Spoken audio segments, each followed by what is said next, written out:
And we are live. Welcome, everybody. It is another War and Pieces, but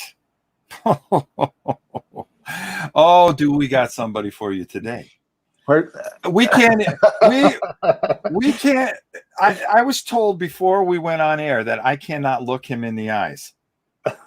Okay, do not look me in the eyes. Do not address me as David. I am only to be known as Mr. Thompson. Yeah, okay. right. Yeah. One of the hottest. I mean, BGG Game of the Year, pretty much, right? No, yeah, I don't think so. I think that was Wingspan. But, I mean, as far as war game, it's a war game. War game. I mean, you're being mentioned on a Eurogame site. I mean, that's how good your game was. Yeah. Okay. Yeah. Anything you touch turns to gold. So the first question I want from you is, okay, how does it feel finally having people opening your car doors for you? Yeah. Cutting lines and being able to eat at any restaurant that you want and not have to wait. I mean, when you do all these great games, I mean, aren't these the things that happen to you? Well, yeah. I mean, so my kids will occasionally open my car door when I get home, which is cool, right? All right, okay. Yeah, that's awesome. That's awesome. What game did that for you? None of it was mine. Animal Crossing when you brought Animal Crossing home, Animal right? Crossing, that's right. Yeah, that's right. Exactly. Yep. Yeah, none of my games. You know what's funny? Actually, all joking aside, the guy who I worked on War Chest and Undaunted with, Trevor Benjamin, he makes a lot of kid-friendly games. And so I own almost every one of his games, and that's typically what me and my kids play. We play his games. So that's their favorites.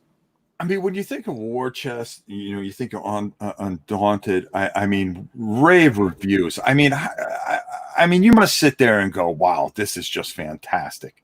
I mean, were you like, "Oh, gee, I don't know," and then you put it out there? Yeah, I mean, so yes. First of all, it is nice to see nice comments, right? And so, like the other day, I stumbled upon a thread on the Board Game Geek Facebook group, and I don't remember what the original topic was about Undaunted, and there was a lot of really complimentary comments, and I sent it to my buddy Trevor and said, "Hey, if you need to pick me up, read this," because there's a lot of really good compliments. Now, mixed in there are the typical things that are the bad comments, right? That you just have to get used to. Yeah.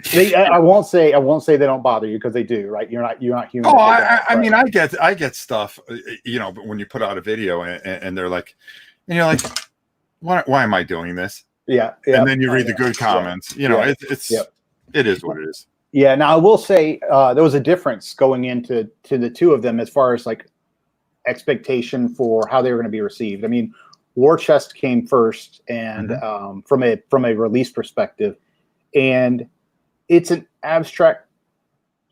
You can define it in a lot of abstract strategy game, however you want to define it. But that kind of game is not going to evoke huge negative emotional response. People just might not play it. You know what I mean? Right. Yeah. So, right. And that's totally fine, right? People should play what they want to play. I was super, super, super, I don't know, anxious about how Undaunted was going to be received, because it is in that middle ground between a Euro and a war game. It's going to be totally possible that nobody wanted to play it, right? Like it wasn't for war gamers and not for Euro gamers, for nobody. Yeah, that's a fantastic point, because the thing that I sung about it and screamed at the top of the mountain, I go, look guys, this is the bridge that we're looking for. I mean, we are looking for bridges, especially as a war gamer, but I dabble on both sides, and you look for something to go, hey, how much wheat can you farm? Yeah. Okay. Right. How much wheat and corn can you raise, or victory points can you?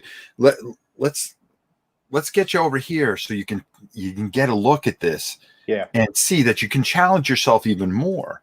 Yeah. And you built this like perfect bridge. And the first time we met was actually at Origins, and I was watching you demo teaching Marty. Yeah. You were teaching him, and I'm going, this is brilliant. Yeah. I appreciate it, man. I appreciate it. And I'll tell you the best compliment I can get. There's a lot of people that are complimentary about it, fusing Euros and war games and blah blah blah. But the best compliment I get is that it lets like more hardcore war gamers play with their spouses or their kids, right? That's the best compliment you can get. Building that bridge. Because they're not going to sit there and play War and Peace, 3,000 counters. Come on, son, sit on my lap and we'll move this regiment. Roll the dice for me while I try to figure this out. No, it does a lot of great things, and it's really a fantastic experience. But what pointed you towards war games? And that's the thing that I always wondered, because we're talking Castle Utter, Pavlov's House, all tremendous experiences. Yeah. So it's funny. So the path to wargaming was a little bit different than the path that led to Undaunted, right? So, and what I mean by that is I didn't actually start playing war games until after I had started designing Undaunted, which seems crazy. So I didn't really even start playing board games until about 2012 or so, 2013. Okay. And one of the first games I was introduced to was A Few Acres of Snow, which I love, right? It's one of my all-time favorite games, right? That's a great game. It is, yeah, it is. And it's clear, and I tell people this all the time, it was a clear inspiration for Undaunted, right? There's no doubt. It absolutely is. It's a deck-building, hybrid Euro war game, right? It's clear that there's inspiration there. But about the time that I started playing board games, and about the time I started, I learned A Few Acres of Snow, I also had moved to the UK, and I was doing some traveling, and I was visiting Normandy. I wanted to see, where my grandfather had been when he was in World War II. And so that's when I had the idea to design this game, this, deck building game with a spatial element. It was going to be based on, not because I was a war gamer, but because I wanted to design a game, about my grandfather's unit. Now, later on, a couple of years later, I discovered Mark Johnson's podcast, War Games to Go. Okay. I'm not familiar with it. Yeah, he's been around for a while. He has a podcast called Board Games to Go. It's been around since like the 2000s. Oh, wow. But War Games to Go, I got into it and I started like dabbling into war games, and then that separately is what led me to design games like Castle Litter and Pavlov's House and those kind of games. So Undaunted was kind of a separate thing. Now this guy here, did you see his playthrough of your game, Rough Swordsman? Oh yeah, absolutely, yeah. How good was that? Yeah, I know. I mean, absolutely tremendous. I mean, I watched that thing. I think I watched that thing twice. Yeah, and because I wasn't sure about a couple rules, I said, I'm going to watch this again. Yeah, I mean, that's how good it was and entertaining. And that's got to make you feel good when you see people playing your game, especially on video, but it's like the camera isn't there for him. And that was a perfect example. And that introduced me to the Rough Swordsman, is that he was having so much fun. Yeah. That he didn't even care the camera was there. Yeah. No, I tell you, I mean, if I ever get to the point where I don't care that people are playing my games, then something wrong happened, right? Yeah, right. I absolutely love spending time on BGG in the war game subforums. And I absolutely love being in the war games and solitaire war game Facebook groups. I just love chatting with people about stuff. And my stuff, other people's stuff, or whatever. But yeah, I mean, every single time I see a video about any of my games, it's just the coolest thing, right? It's kind of unbelievable. Is this real? So. All right, so you do these, the Castle Litter, and then you do Pavlov's House. Russians, Germans, and this. What put you into it now by Stealth and Sea? Yeah. I just discovered that you're doing that one now too. Yeah. And matter of fact, Nate Gimpy did some fantastic videos on that. Yeah, I love Gimpy. Right, like Gimpy's what a great guy. Yeah, there's some people in the board game world who I kind of think of kind of growing up at the same time I do. And Gimpy is one of those guys, because about the same time I started designing games, he started making his videos and stuff, right? So Gimpy's always a guy that I love, just chatting with. He's so cool. But yeah, he did a great video for by Stealth and Sea. And he's so diversified too. Mm-hmm. Yeah. I mean, here's a kid with, you know, with some things going on because of what happened to him and everything like that, and still able to put out such quality and such fantastic work. Yep, I love his work, and he'll play anything, right? Like he is not biased at all. He's going to play whatever he likes, and you know, it's cool that he doesn't have like, oh, I don't play that. That's not a real war game or whatever, you know. No, he'll throw it to the table and have a great time with it. Yeah. Matter of fact, him and I were talking about a sci-fi game, Core Space. Yeah. That he did a video on, and I just got through painting it because the problem is I can't just open up a box and play it on my table, because the first thing everybody starts screaming is, how come it's not painted, Rob? Yeah. So I've got to paint it first. And then, you know, nobody cares about the game. Yeah. No, I know. No, his core space is good. He's a great guy. No, I agree. Yeah. But for by Stealth and Sea, it kind of came about in a weird way. Like I was a guy in England when I was living there, commissioned me to design a game, and he wanted me to design a game about one specific. So real quick for people who don't know, by Stealth and Sea is a game about Italian human torpedo operators in World War II. So if you don't know what that is, literally guys, Navy SEAL type frogmen for the Italians who would ride torpedoes from a submarine to a British harbor, right, Gibraltar or Algiers or Alexandria. They would ride the torpedo there. They would then take the warhead off, attach it to a ship target, and then there'll be a couple hour delay fuse on the warhead. It would go off and they would sink ships. So imagine 6 guys riding 3 warheads, 2-man teams, and their most successful mission is they sunk 2 British battleships that way. So I mean, just think about that.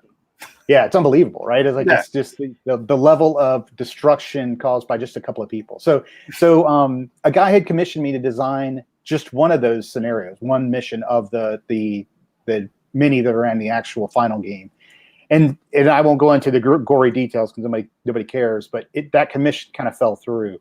But I took the core game that I had built for that one mission and expanded it to a full campaign. So now it's you play through all the missions that all the human torpedo operators went on, and there's a tech tree where you develop your technology and you develop your operators and stuff. And when I'm designing those types of war games, it's really important to me that there's a lot of history. So every single operator card has the actual pictures of the real guys that were there, and all the missions are extremely historically accurate and stuff. But yeah, that's the current or the most recent project, I guess. So, I mean, what's next for you? Yeah. So the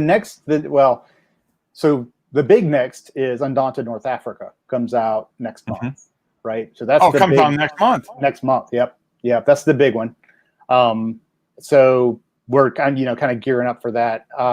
Europe Divided is technically out now, so that's my post-Cold War 2-player sort of political game. And it's in an awkward place, like many things are right now. It's actually out, and it is at the distributor, but it's sitting at the distributor because of COVID-19. So like if you go to Miniature Market, it's sitting in pre-order. The game is in the States. They just can't get it, right? So it's weird. But hopefully people like that one, right? Like it is my favorite kind of game to play are Waros, war game Euro hybrids. And so that was sort of, and I love the post-Cold War period. So it's this Russia versus sort of Western Europe, if you will, NATO and the EU, kind of vying for influence over Central Europe, Eastern Europe, and the Caucasus. Now, before a lot of this, you did a couple. Well, first of all, the thing I want to ask is Dan Verson. How did you get together with him? Yeah. So when I had finished the design for Pavlov's House, I was approached by a couple of people about them wanting to publish it. But I did some research and I said, okay, look, you can play it co-op, you can play it, there is a competitive variant, but it's really at its heart, it was designed to be solo. And so I said, I did my research because at the time I was just getting into wargaming. I was like, if I was going to get a solo war game published, who would be my options, right? And Dan's known, like DVG, Danverson Games, is known for their solitaire war games. So I reached out to him, and he was more than happy to be the publisher for it. And it's fantastic. Like, I will work with DVG. They have Sarah, who's their customer service person. She's unbelievable. She's the best in the business. And I'm not saying that because I work with them. Mm-hmm. If you can find a better customer service person in board games, show it to me, because I don't believe it exists. Period. Yeah. Right?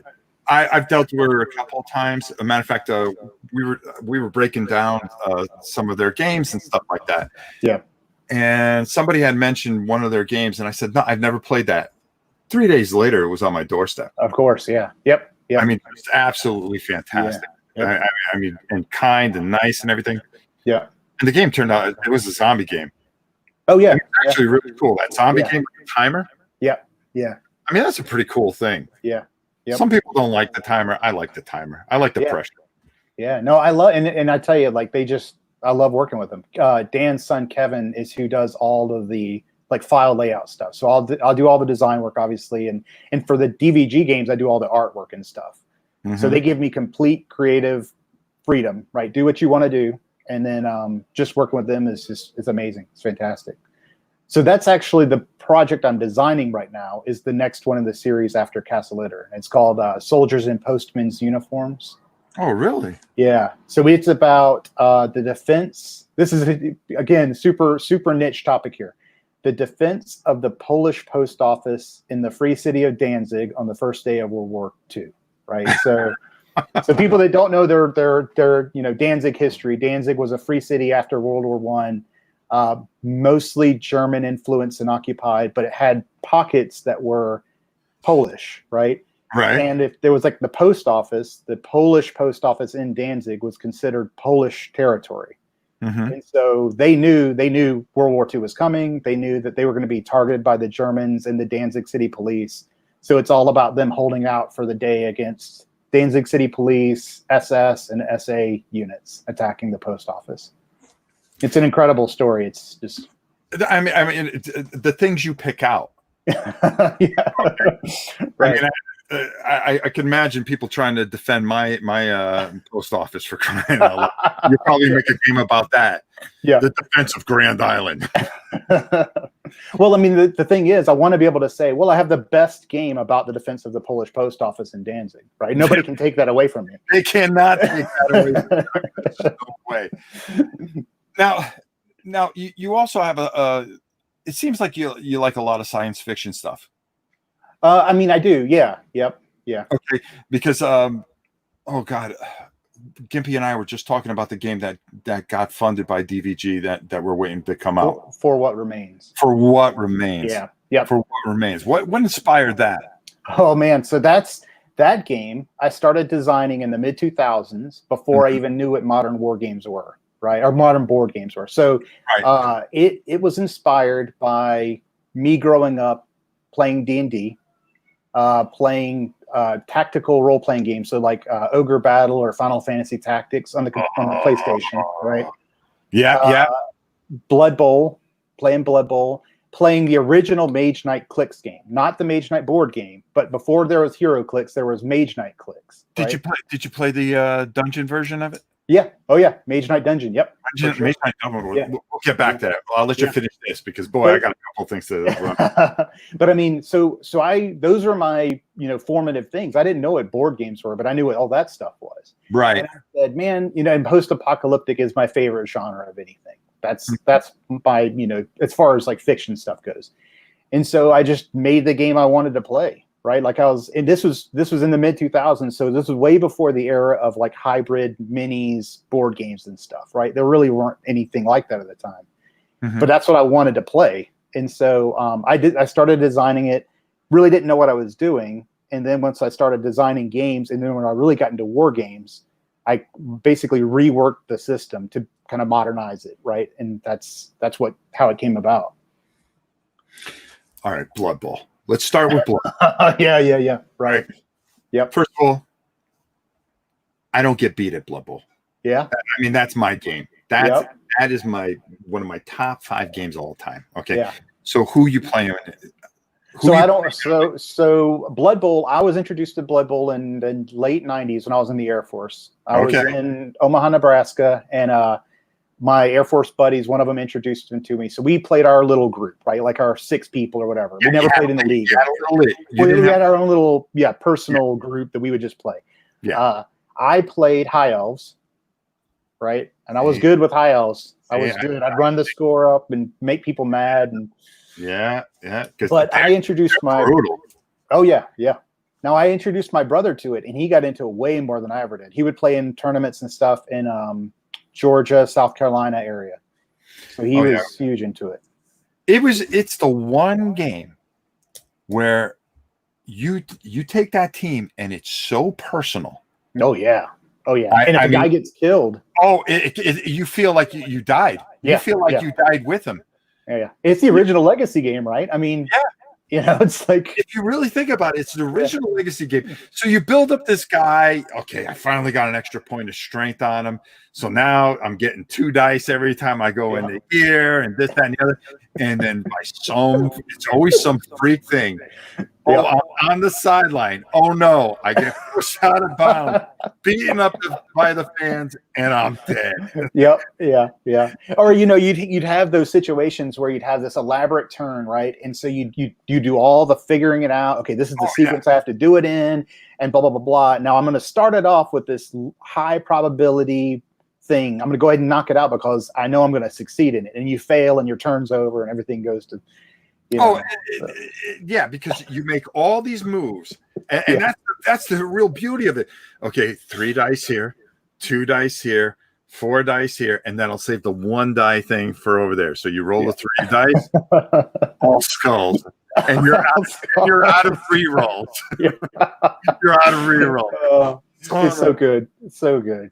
And you're buying re-rolls, and should I spend the money on re-rolls? An apothecary, you're trying to go into the season and making your team, and then the names and everything like that. It's just so great. Yep. My first team was a dark elf team. Yeah. And they were just nasty. It was just speed kills. Yeah, it does. And you run into the orcs, and if you run into the orcs early in the season, it's tough. They just pound you. Yeah.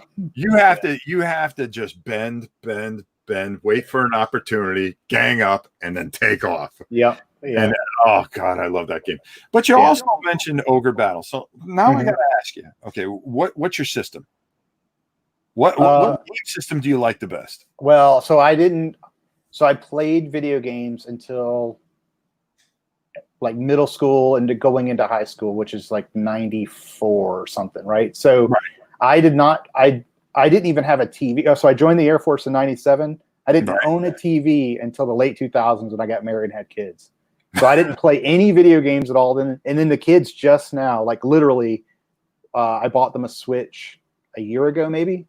Right. So I didn't play anything. So, I mean, really, I have no system. PlayStation 1 was the last. PlayStation 1 was the last one? Yeah. Yep. Yeah. No, well, hold on. That's not true. This is a great story. Go ahead. Sniper Elite. Did you know that I'm working on a board game for the video game Sniper Elite? No. Yeah. So check this out. So Duncan Malloy was the guy who was leading up the Osprey board game division, right? So he's the guy who signed Undaunted. Mm-hmm. And I love Duncan, one of the best guys in the business. Fantastic guy. Right. So I actually pitched him Undaunted in SM 2014, and then it took years for it to come out, and that's a whole nother story. But he left Osprey to go stand up the board game division at Rebellion.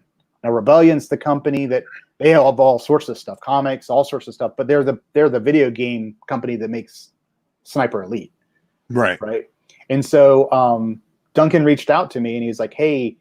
It was an interesting Twitter exchange. He's like, "Hey, what do you think a sniper game would be like?" Right? And I was like, "I don't know what you're talking about." So we would reply back and forth, and then he kind of like stealthfully asked me, "Hey, would you be interested in what would it look like if you designed Sniper Elite?" Well, I don't know the video game, and so before we went live, we were chatting about watching YouTube, right? Yeah, yeah. So the first thing I did was go watch hours and hours of Sniper Elite playthroughs on YouTube.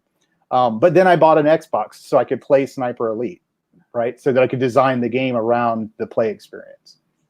So how's that coming along? How far along So are you? we're done. We've given the done? design. We've given the design to Duncan to develop, and it was originally going to kickstart earlier this year, but it's been delayed, right, with COVID. Yeah, with everything going Yeah. on and stuff like that. Yeah. So Now, he's doing all the development for it now. Osprey's a phenomenal company as well. I mean, you want to talk about Dan and how good they are. I mean, Osprey, they've been nothing but fantastic. Yep. And, you know, anytime I've dealt with them as well. Yep. And then, you know, that Undaunted, boy, Jesus. Yeah. Well, I mean, so we should name names because people are awesome. So the developers for Undaunted was Duncan and a guy named Philip, and Philip's awesome. And then now Anthony's joined that group. So those guys doing the development do a fantastic job.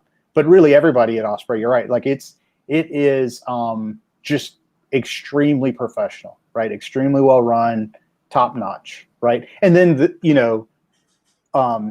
one thing we should talk about for Undaunted is if Osprey didn't believe in that game, if they didn't spend the money they did on the art.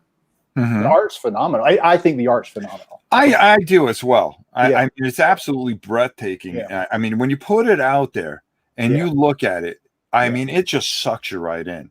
How many? And I haven't seen North Africa. I mean, is it the same artist? Yeah, same artist. Yeah, and I think Roland McDonald's his name, and I think hopefully everything we ever do into the future with Undaunted, he'll stay with. Because in my opinion, he's as much as part of the team as Trevor and I am. You know, you know, when you look at the cards for Undaunted, every single card is different. Every single soldier's different.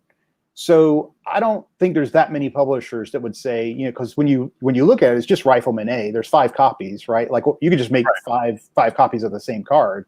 You don't need to make 5 unique pieces of artwork. But they did. Like they you know, from an art perspective, they spared no expense. So it's just it's great. So what are the changes in North Africa? So so the big change is vehicles, right? It introduces vehicles.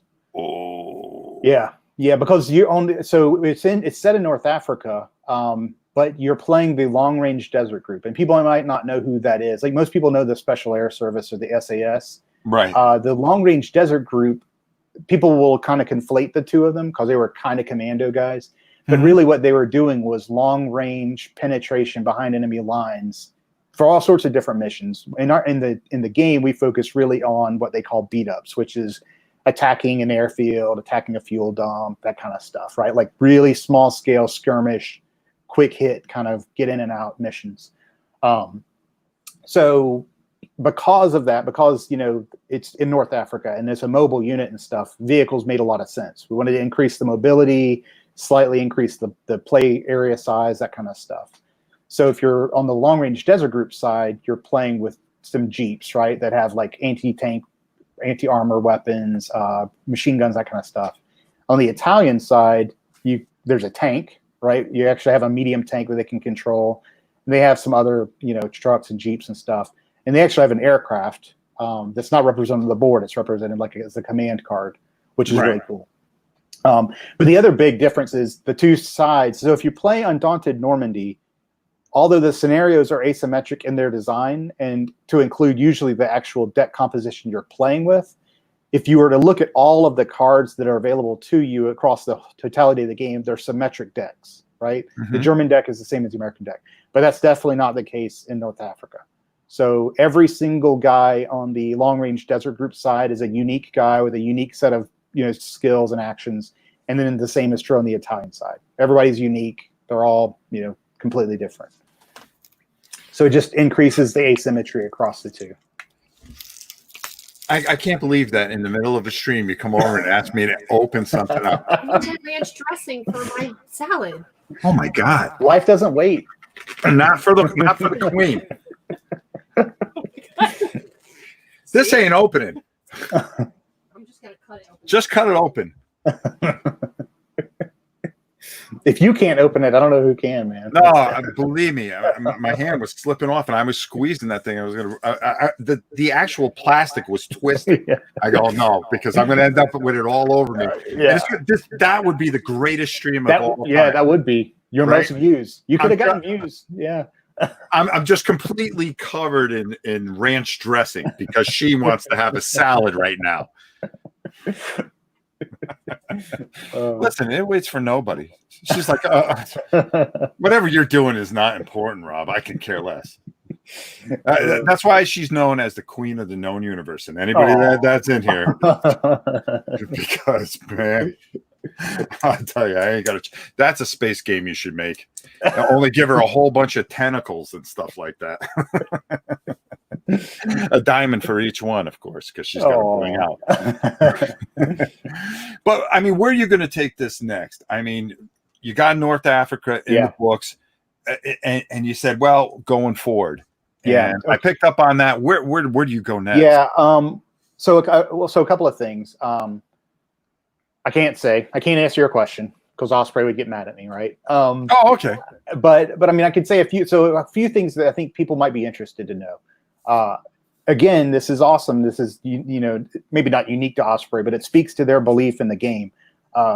Before when they signed Normandy, so the original Normandy design was basically done right when they signed it. Usually, as is usually the case, we had some development work to do, but it was pretty much done. When they signed Normandy, this is 2017, they said, but we also need you to design the next game in the series. So we actually turned in the design for North Africa. I look back at the dates right as Normandy was being released at Gen Con last year, right? So they didn't even wait to see how the game was doing. They just went ahead and commissioned the sequel. And so a couple of points about that. We had no feedback from what people thought about it. We had all the playtest feedback and stuff. We hadn't been released into the wild. So we didn't know what people would think about the game. And the one thing I personally had no idea was going to be the case is it was sold out. Well, it sold out. That was awesome, right? But it was super well embraced by the solitaire community, right? The solitaire wargame community, the solitaire community. And people were playing it two-handed. Yeah, because I played it by myself. Yep. Yeah. I played it by myself live. Yeah. I had a great time. It was just it was such a small tweak. Yeah. And you're going, hey, this really works. Yeah. Yep. So I'm not going to say anything, but I will say that so this is cool. The but one player guild. Well, we have plans. Yeah. And the one player, this is just like one of the coolest things in my mind. It happened right as it won Wargame, the Golden Geek for Wargame of the Year. The one player guild on BGG voted it as the best multiplayer game to be played solitaire. Right. Mm-hmm. So that was I just thought it was really cool to be accepted like that. So I will say we're not stupid. Clearly there's interest in a solitaire version, right? Mm-hmm. Like an official variant.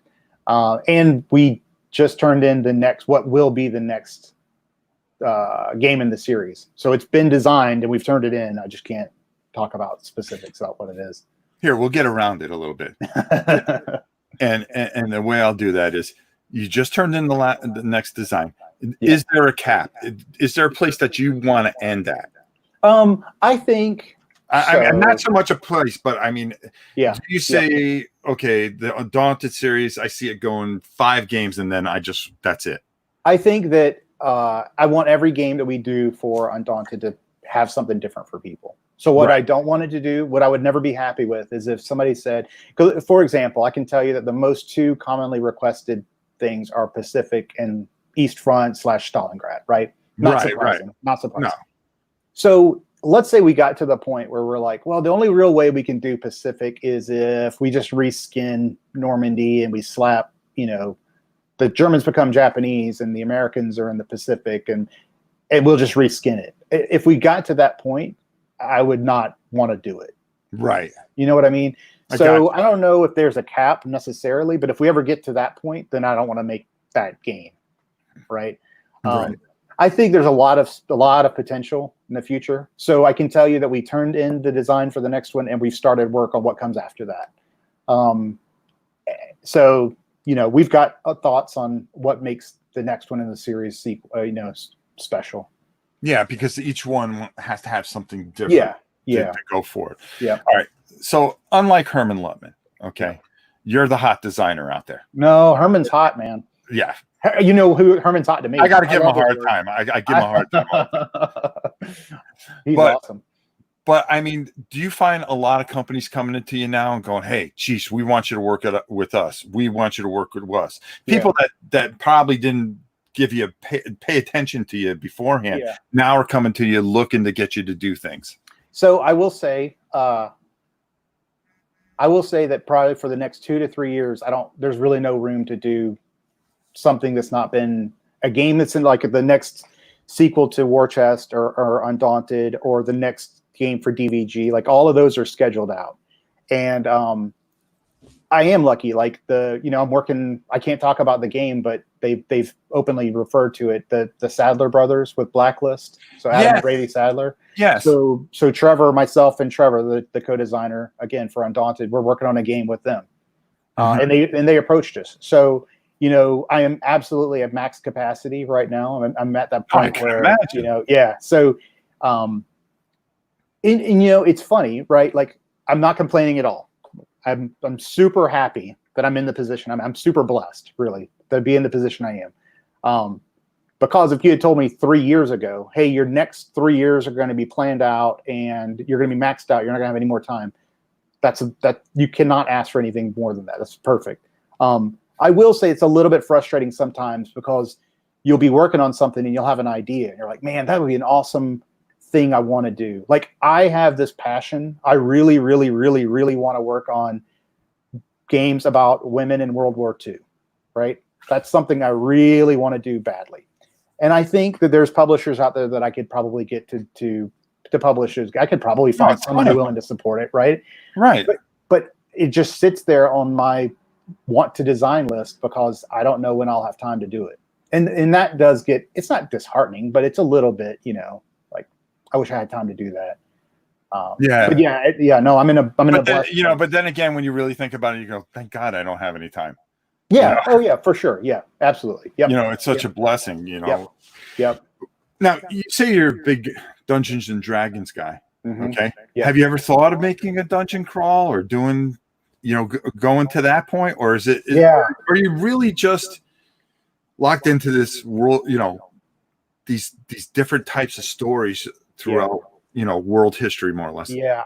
It's an interesting question. So first of all, what's cool now is I'm starting to play D&D with my kids, right? Yeah. Which is awesome. It's so cool. I love playing with them. And the guy who introduced me to Blood Bowl that I referenced earlier, right. He's actually designing D&D modules now for the DM's Guild. So really? I'm running my kids. This is so cool. I'm running my kids. I mean, where were you guys stationed and what were you drinking? I don't know, man. I don't know. What did they feed you guys over? It's just so awesome. And literally tonight, right before we got on, I was running them through a D&D module he made. And I was like, man, this is just so cool. Life is awesome, right? Like how it just comes full circle. But here's the thing. I don't really like board game dungeon crawlers because why wouldn't I just play D&D? That's always sort of my. Now I know that there's reasons for that, right? It does all the work for you. It's a self-contained thing. Well, it's not so much that, I think. And let's take a look at this because we were talking about this yesterday on RPG World. By the way, every other Tuesday, got to put a little commercial in there.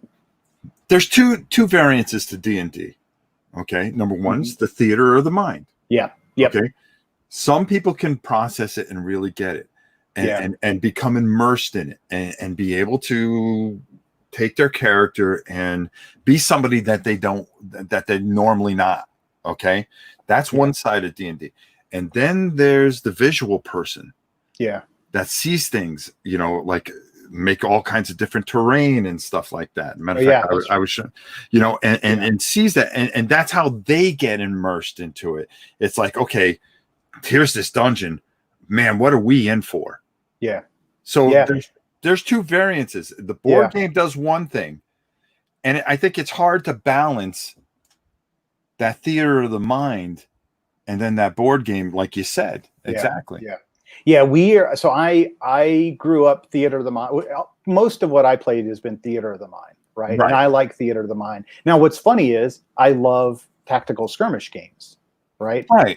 So you would think like, well, why don't you like that part of D&D? But I like keeping them kind of separate. Like the board game experiences that I most equate to D&D, the feeling I get in D&D, are things like playing time stories with the exploration element you get, right? Or Mansions of Madness.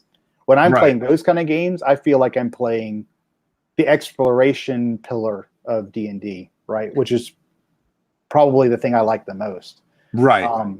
So yeah, I mean, I'll absolutely do it. Like I've played, some of the D&D, what are they called? The Castle Ravenloft, that system. The box series there. Yeah. There's Castle Ravenloft. There's The Legend of Ashkelon or something like that. Yep.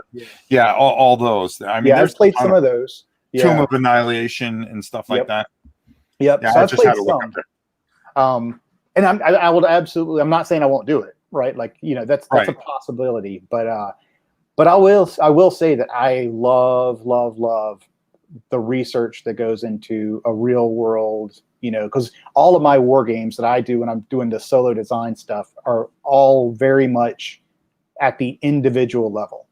Right. It's like individual specific people and telling their stories. And I love that part of it. Mm-hmm. I mean, that's just amazing to begin with. But one of the things that I'd really like to know is, besides put the World War II games aside, okay, Mm-hmm. what are your top 5 games right now?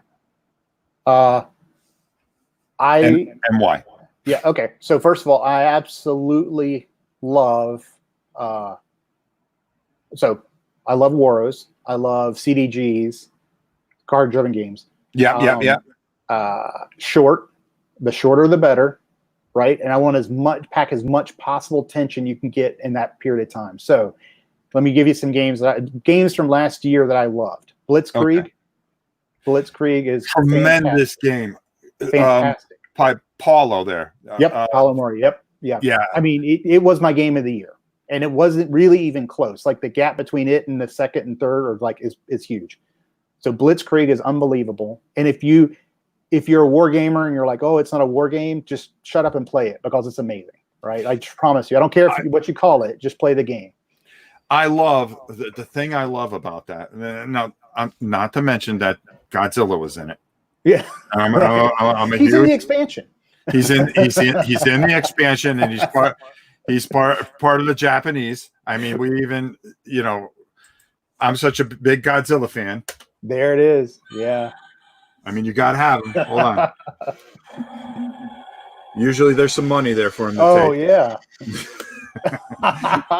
you got to have the Godzilla bank. That's awesome. Behind me, I got everything that you can imagine Godzilla. Yeah. I even got the T-shirt on. Yep. But anyways, the thing that I love about that, and you talk about tension, it's you don't know what's behind that shield. Yeah. Yep. Okay. And then how it starts ticking one way and you try to push it the other way, but there's all those different areas and it's such a power struggle. Yeah. And it's quick, it's fun, and it's glorious. Yep. It's glorious. It's and unbelievable. The solo element is good on it too. Yeah. Yep. Yeah. Go on.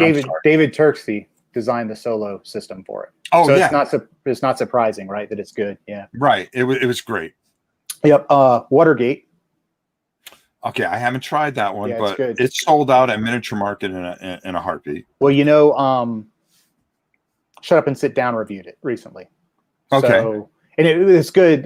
Capstone Games they're like 20 minutes away from me here in Ohio. So I love Capstone. Capstone is knocking it out of the park, right? Like as far as the games they've been coming out with. Right. But they were fortunate. They got their most recent reprint of it right as the Shut Up and Sit Down review hit.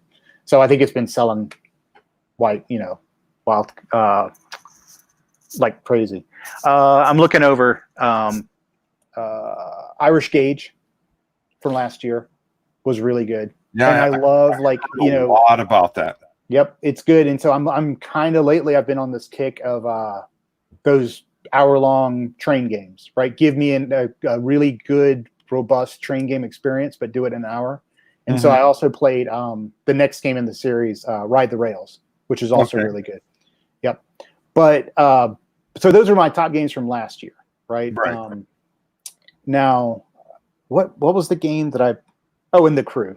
The Crew is fantastic. Oh, yeah. I Right. got a chance to play that BGG last year. I thought it was really, really good. Yep.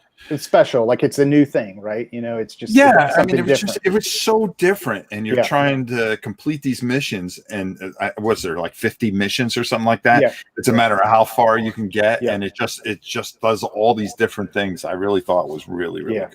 Yep. But like, as far as, so all of those were my favorites last year, and Blitzkrieg will be the one that that sticks with me forever.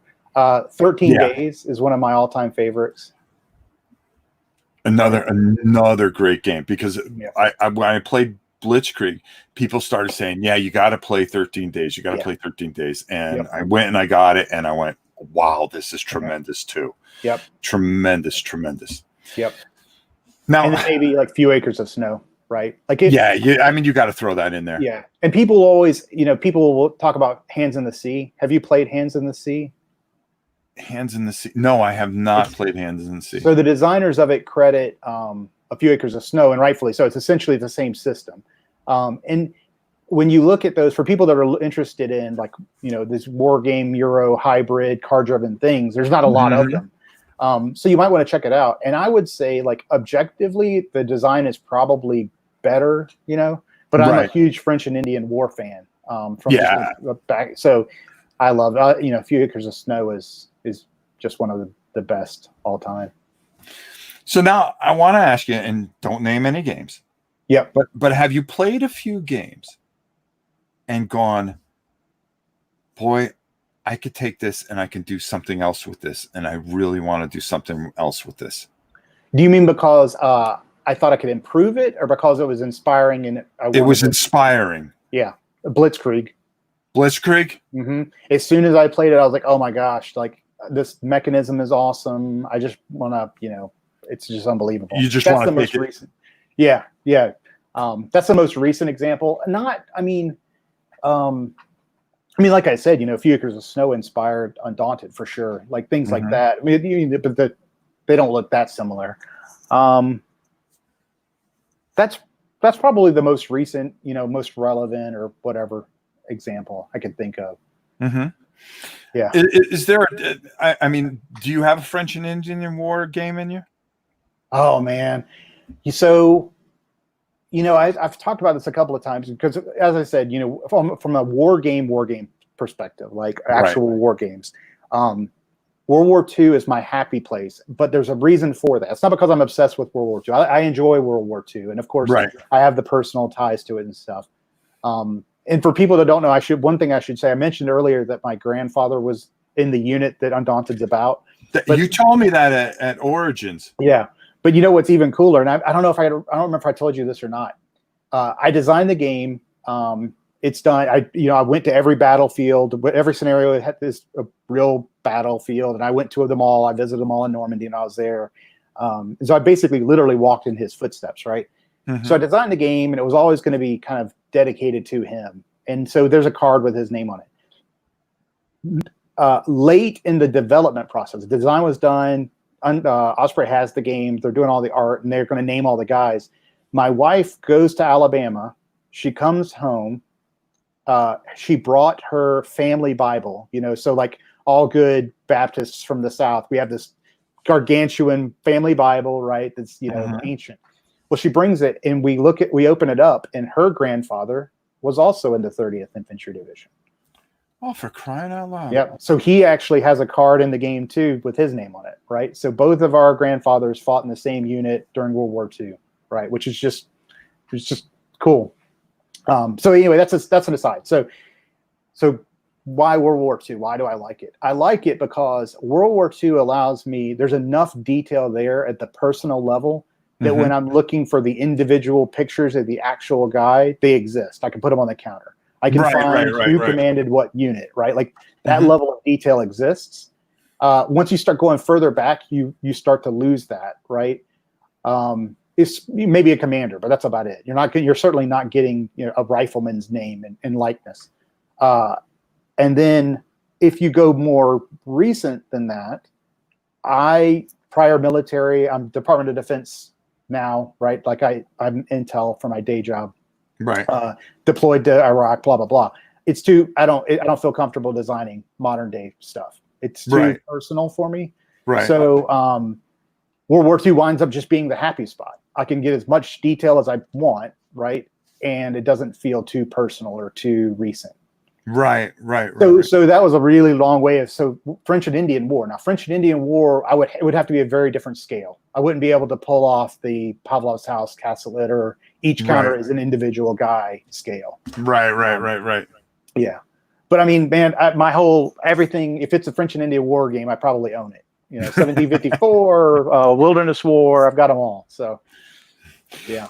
So finally, and because we're almost at an hour here, but what I really like to know is, you've done all these amazing things like that, but what about, you've got 3 kids, and I believe 11, 8, and 11, 9, and 6. Yep. 11, 9, and 6. I was close. Yeah.